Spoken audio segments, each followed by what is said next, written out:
बिस्मिल्लाहिर्रहमानिर्रहीम। अस्सलाम वालेकुम दोस्तों, आज के इस ऑडियो लॉग में हम स्पेसिफिकली कुछ चीज़ों के हवाले से बात करने वाले हैं। मैं बेसिकली तमाम तर सिचुएशन को रीअसेस करने की कोशिश करूंगा, रीसम करने की कोशिश करूंगा कि ये तमाम तर पाकिस्तान के साथ हुआ क्या है, एग्जैक्टली कहां से हुआ है। ऑपरेशन रिजीम चेंज हुआ सो हुआ, अब अमेरिकन कह रहे कि हमने नहीं किया, ये आपकी मिलिट्री ने किया था और उसके बाद हमारे गले में डालने की कोशिश की। और इसमें पीपल्स पार्टी का जो इतना बड़ा रोल था वो मैंने पहले भी बता दिया, नूली कहां से टपक पड़ी इस सारे के सारे मामले में। और दूसरी चीज जो अल्टीमेट आती है वो है हमारी मीडिया की मुनाफिकत और हमारी सुप्रीम कोर्ट की मुनाफिकत। मुझे बार बार ऐसे लगता है कि ये operation regime change carry out हो ही नहीं सकता था अगर सुप्रीम कोर्ट इनकी मदद ना करती। तो एस्टेब्लिशमेंट ने और पीपल्स पार्टी ने बड़े सब्र से इंतजार किया कि सुप्रीम कोर्ट में इनका जज आ जाए ताकि इमरान खान की पार्टी के खिलाफ कोई मैसिव एक्शन लिया जाए, कोई क्रैकडाउन वगैरह किया जाए। अगर सुप्रीम कोर्ट बड़ी एक्टिव होती, बड़ी प्रोटेक्टिव होती ह्यूमन राइट्स की, और ये जज साहब नहीं होते जो चीफ जस्टिस इस वक्त पीपल्स पार्टी के पिट्ठू हैं, वो नहीं होते, तो ये ऑपरेशन रिजीम चेंज पहले दिन में ही फेल हो जाता, पहले दिन में इस ऑपरेशन रिजीम चेंज का जनाजा निकल जाता और ये जो तमाम तर छोटे मोटे जजेस बैठे हुए थे नून लीग वालों के, इन सब का तमाशा बन जाता और इन सब का धज्जियां उड़ा देता अगर कोई स्ट्रॉन्ग चीफ जस्टिस बैठा होता और कोई कॉम्प्रोमाइज चीफ जस्टिस नहीं होता। सो यहाँ पर एक चीज तो हमें समझ में आती है कि ऑपरेशन रिजीम चेंज किसी एक बंदे ने नहीं कैरी आउट किया, ये बहुत सारे मल्टीपल इंस्टीट्यूशंस ने मिलकर कैरी आउट किया। हो सकता है कि जीएचक्यू से ट्रिगर हुआ हो, उसके बाद पीपल्स पार्टी लूप में आई हो, या पीपल्स पार्टी ने बनाया हो फिर जीएचक्यू को लूप में लिया गया और उसके बाद जाकर जुडिशरी वगैरह लूप में आई हो। लेकिन ये बात फैक्ट है कि सब लोगों ने मिलकर ये पूरा का पूरा operation regime change carry out किया है। सब लोगों में कौन कौन शामिल है? मुस्लिम लीग नून, अमेरिका, पीपल्स पार्टी, जीएचक्यू के अंदर मौजूद करप्ट टोला, पाकिस्तान के करप्ट बिजनेसमैन जिसमें मलिक रियाज वगैरह आते हैं, यानी वो अशराफिया जो आमतौर पर आम मिडिल क्लास लोगों से टैक्स लेकर खुद अयाशियां करती रहती है पूरी दुनिया के अंदर। ये वो एग्जैक्ट अशराफिया है जो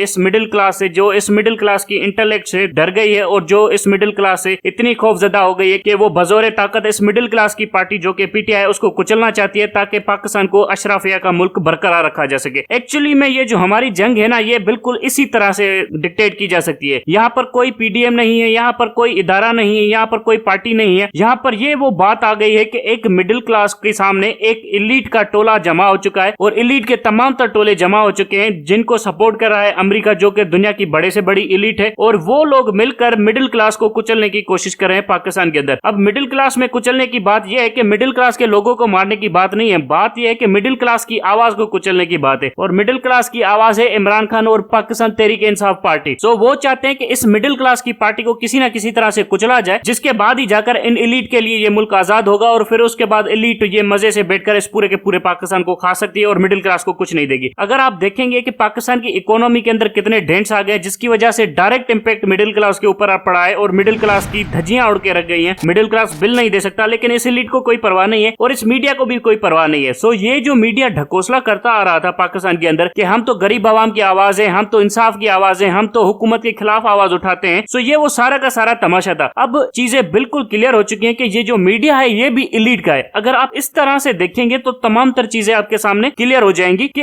एक्चुअली में ये जो जंग है ना ये पीटीआई वर्सेस पीडीएम है, ना ये पीटीआई वर्सेस आर्मी है, ना ये पीटीआई वर्सेस जुडिशरी है। ये एक्चुअली में जो जंग है ये है एक मिडिल क्लास की, और मिडिल क्लास की आवाज को रिप्रेजेंट करती है एक पॉलिटिकल पार्टी जिसका पाकिस्तान तहरीक इंसाफ नाम है, और उस तहरीक इंसाफ के अंदर भी इलीट के टोले बोले बैठे हुए हैं, लेकिन उस इलीट के टोले के अंदर जो मिडिल क्लास का रिप्रेजेंटेटिव है वो है पाकिस्तान तहरीक इंसाफ का चेयरमैन इमरान खान, जिससे वो मिडिल क्लास अटैच करती है और जिसके थ्रू वो अपनी आवाज निकालती है, और जिस आवाज ने एस्टेब्लिश्ड पॉलिटिकल सिस्टम को, यानी जो आर्मी है, यानी जो जुडिशरी है, यानी जो हमारा कॉन्स्टिट्यूशन है, यानी जो हमारे रियासत के जो चट्टे बट्टे पीडीएम वीडीएम सब कुछ है, जो बिजनेस इलीट है, इन सबको चैलेंज करना शुरू कर दिया है इमरान खान के थ्रू। इसी वजह से वो जो एग्जिस्टिंग ऑर्डर है वो इस मिडिल क्लास को कुचलना चाहता है। अब इस मिडिल क्लास को कुचलने के लिए उसे पीटीआई को साफ करना पड़ेगा, पीटीआई को साफ करने के लिए उसे इमरान खान को साफ करना पड़ेगा। अगर उन्होंने इमरान खान का पता साफ कर दिया तो फिर ये मिडिल क्लास वॉइसलेस हो जाएगी, इसके पास आवाज ही नहीं बचेगी, क्योंकि पीटीआई के अंदर कोई भी ऐसा बंदा नहीं है जो मिडिल क्लास की आवाज को उस तरह से बुलंद कर सके जिस तरह से इमरान खान बुलंद कर रहा है। सो अगर हम पाकिस्तान की टोटल स्ट्रगल को सम अप करें, जो इमरान खान की स्ट्रगल है, तो वो ये है कि एक मिडिल क्लास की स्ट्रगल है एक एलीट के साथ। ये है ओवरऑल पिक्चर जो पाकिस्तान की इस वक्त तक है। ये मैंने एग्जैक्टली आपको क्यों समराइज करके चीजें बताई, क्योंकि यहाँ पर लोग बहुत ज्यादा कंफ्यूज हो रहे हैं। कुछ लोग कह रहे हैं कि पीडीएम के अंदर कुछ अच्छे कुछ बुरे हैं, कुछ ये है कुछ वो है। एक्चुअली में होगा, तमाम तर जमातें अच्छी बुरी होती हैं, हर जमात के अंदर अच्छे बुरे लोग होते हैं, लेकिन एक्चुअली में ये जो जंग है ना वो middle class versus elite of Pakistan है। पाकिस्तान एक तरह से ट्रांसफॉर्म होता जा रहा है और पाकिस्तान मिडिल क्लास के करीब तर होता जा रहा है। रहा है। अब ये जंग मिडिल क्लास जीत जाएगी, ये एलिट बुरी तरह से हार जाएगी, लेकिन एलिट को हराने के बाद इस मिडिल क्लास के सामने चैलेंजेस कम तो नहीं होंगे ना। टू बी वेरी फ्रैंक, इस मिडिल क्लास के सामने और बहुत ज्यादा चैलेंजेस आएंगे। जब हम इस एलिट को हराएंगे तो इस एलिट के अंदर कुछ ऐसे लोग हैं जो फॉरेन पावर्स के प्लेयर्स हैं। फॉर एग्जांपल पीपल्स पार्टी हो गई, मुस्लिम लीग नून हो गई, पाकिस्तान आर्मी हो गई, ये सारे के सारे अमेरिका के प्लेयर्स हुआ करते थे और ये आपस में लड़ते थे और बाद में अमेरिका जाते थे और फिर अमेरिका इनके दरमियान सुलह सफाई करा देता था। लेकिन अब एक ऐसा प्लेयर इमरान खान की सूरत में मौजूद है जिसके थ्रू मिडिल क्लास अपनी आवाज निकाल रही है। अगर अमेरिका को यहाँ पर कुछ अपना असल रसूख रखना है तो उसे इमरान खान को एंगेज करना पड़ेगा और इमरान खान हर वो चीज तो नहीं मान सकता जो अमेरिका देगा। सो अल्टीमेटली अमेरिका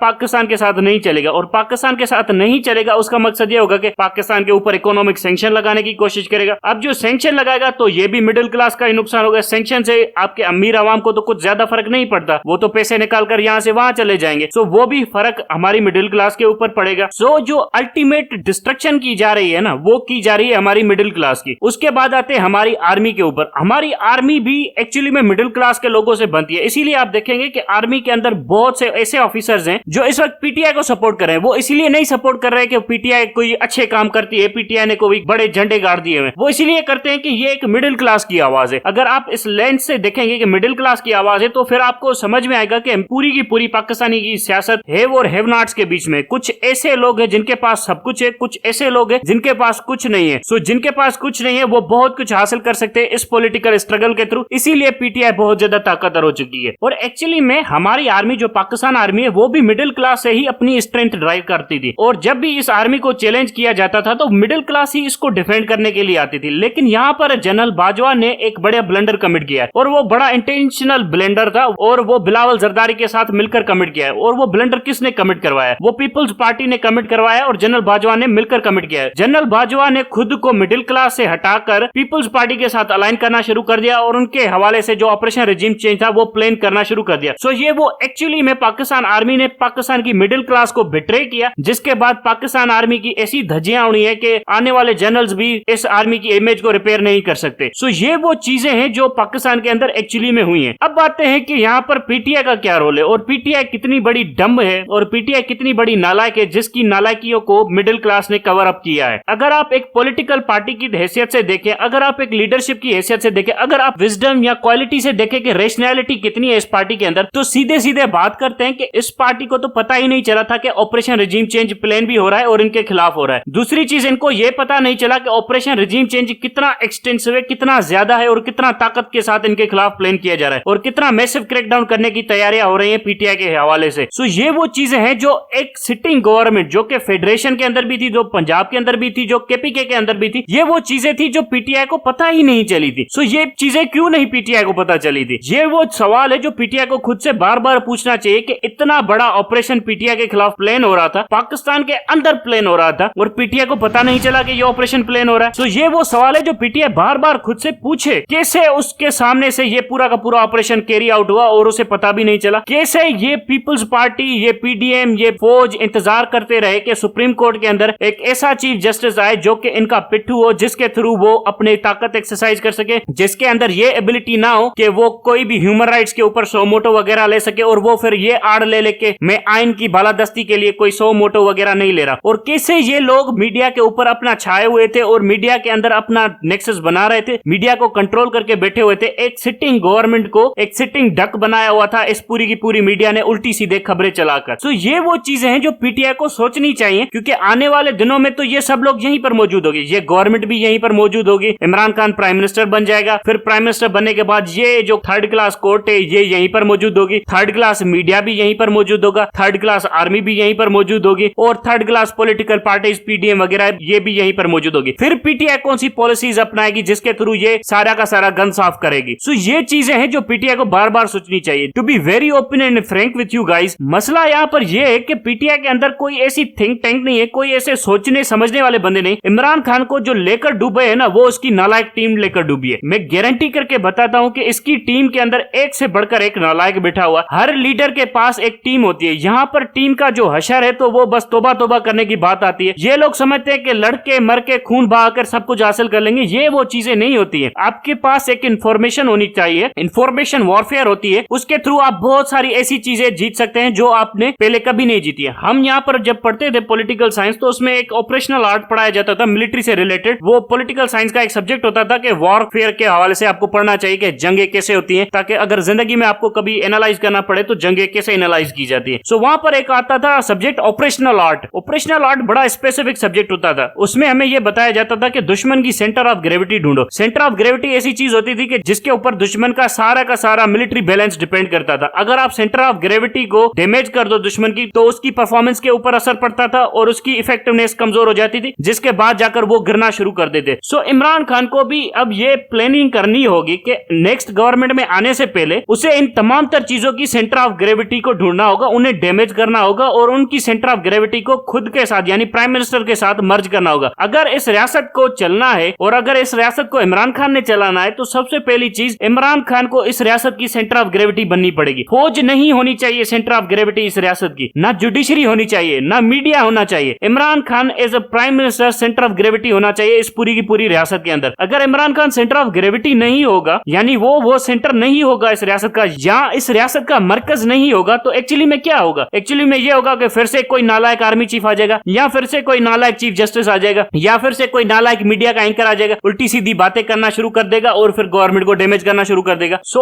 अल्टीमेटली एक बड़ी सोफिस्टिकेटेड प्लानिंग चाहिए होगी इमरान खान को आने वाले दिनों में जब वो हुकूमत संभालेगा। अब वो प्लानिंग इस टीम के पास है नहीं है, ये वो चीजें हैं जो इस टीम को सोचनी चाहिए कि आने के बाद ये लोग करेंगे क्या। क्योंकि ये जो पीडीएम की गवर्नमेंट है, ये तो इकोनॉमी की धज्जियां उड़ा चुकी है और भी धज्जियां उड़ाने वाली है। जो गवर्नमेंट इमरान खान को मिलेगी वो बिल्कुल टुकड़े टुकड़े हुई गवर्नमेंट होगी। उसके पास मैशत नहीं होगी, उसके पास पैसे नहीं होंगे, उसके पास कुछ भी नहीं होगा। मुझे तो जो शक पड़ता है कि गिलगित बल्तिस्तान भी इमरान खान को ना मिले। गिलगित बल्तिस्तान के ऊपर इंडिया का कब्जा हो चुका होगा जब इमरान खान को हुकूमत मिलेगी, क्योंकि इंडियंस तो मोबिलाइज कर रहे हैं, पाकिस्तानी आर्मी अपने ही लोगों के खिलाफ ऑपरेशन करे। जब इतनी बड़ी बेवकूफियां अगर पाकिस्तान आर्मी ने करनी है तो इंडियन थोड़ी चुप करके बैठेंगे। इंडियन भी ताड़ के बैठे हुए हैं, वो भी फायदा लेने की कोशिश करेंगे। फिर देखते हैं कि कश्मीर के अंदर इस फौज का क्या अशर नशर होता है। इमरान खान इलेक्शन वगैरह जीत जाएगा, प्राइम मिनिस्टर भी बन जाएगा, इलेक्शन भली दूरी सही हुई लेकिन प्राइम मिनिस्टर जरूर बन जाएगा। लेकिन उसके बाद क्या होगा? उसके बाद क्या इसके पास वो टीम है? ये वो सवाल है जो इसे बार बार खुद से पूछना चाहिए। क्योंकि दोबारा जाकर शेख रशीद को अगर इंटीरियर मिनिस्टर लगाएगा तो इस शेख रशीद ने इंटीरियर मिनिस्टर बनकर क्या उखाड़ा? शाह महमूद कुरैशी को फॉरेन मिनिस्टर लगाएगा तो शाह महमूद कुरैशी ने फॉरेन मिनिस्टर बनकर क्या उखाड़ा? ये वो चीजें हैं जो इमरान खान को बार बार खुद से पूछनी चाहिए कि मेरे पास वो कॉम्पिटेंट टीम है। और फिर कॉम्पिटेंट टीम के नाम के ऊपर सारे लोग बाहर से बुला लेता है, वो भी नालायक साबित होते हैं। ये वो चीजें हैं जो इमरान खान को खुद से पूछनी चाहिए। फ्रेंकली स्पीकिंग मुझे बड़ा दुख होता है इमरान खान के लिए कि सारा काम उसने खुद करना पड़ता है, टीम भी उसे खुद बनानी पड़ती है, इलेक्शन के लिए तैयारियां भी खुद करनी पड़ती है, जलसे जुलूस भी खुद करने पड़ते हैं, पॉलिसी भी खुद बनानी पड़ती है, सारा झगड़ा भी खुद लड़ना पड़ता है और फिर मुल्क भी उसने खुद ही चलाना होता है। ये जो निकट्टू सारे के सारे टोले इसके इर्द गिर्द बैठे हुए हैं, जिनको मोस्टली सपोर्ट मिडिल क्लास इसीलिए करती है क्योंकि इमरान खान के साथ मिडिल क्लास खुद को अटैच मानती है, तो ये वो किस लिए बैठे हुए हैं ये सारे के सारे निकम्मे? सिर्फ फायदे लेने के लिए। एक चीज कोई इसका मिनिस्टर, कोई एमएनए एमपीए बता दे जो इसने इमरान खान के लिए कंट्रीब्यूट की हो। बस सारे के सारे मजे लेने के लिए बैठे हुए हैं और तस्वीरें बनाने के लिए बैठे हुए हैं। शाह महमूद कुरैशी बढ़ चढ़कर बैठा हुआ है। अब मुझे कोई समझाए शाह महमूद कुरैशी के साथ मिडिल क्लास का क्या जाए? कहां मिडिल क्लास पाकिस्तान की और कहां वो पीर? ये इन दोनों का कनेक्शन क्या है? वो बस मौका परस्ती के ऊपर बैठा हुआ है कि पंजाब के अंदर नेक्स्ट टाइम चीफ मिनिस्टर मैं बनूंगा। ये है वो मुनाफिकत जिसके लिए वो बैठा हुआ है। बहरहाल अगर इमरान खान ने सर्वाइव करना है अगली गवर्नमेंट के अंदर तो उसको खुद को सेंटर ऑफ ग्रेविटी बनाना पड़ेगा। कोई जुडिशरी की जरूरत नहीं। जो जज मस्करी करे या जो जज थोड़ी बहुत हरकतें करे उसको जूते मारो। सुप्रीम कोर्ट का चीफ जस्टिस हो उसको जूते मारो। आर्मी चीफ थोड़ा भी हुकूमत की पॉलिसी से इधर उधर होने की कोशिश करे, जूते मारो उसको। जीएचक्यू के अंदर जूते मारो उसको ताकि लग पता जाए सबको। उसके बाद मीडिया का कोई एंकर शाहजेब खानजादा जैसा उल्टी सीधी खबरें मारने शुरू करे, उसको भी जूते मारो ताकि उसको भी पता चले कि अब गवर्नमेंट बर्दाश्त नहीं करेगी। अब गवर्नमेंट मींस बिजनेस। गवर्नमेंट आ रही है बिजनेस के लिए। सीधी सीधी बात है। अब जो रियासत की पॉलिसी टो नहीं करेगा, जो इलेक्टेड गवर्नमेंट की पॉलिसी टो नहीं करेगा, तो उसको लग पता जाएगा कि एक स्टेट क्या चीज होती है। बेहतर है कि एक फैसिस्ट स्टेट हो बजाय कि एक डिसफंक्शनल स्टेट हो। Thank you very much.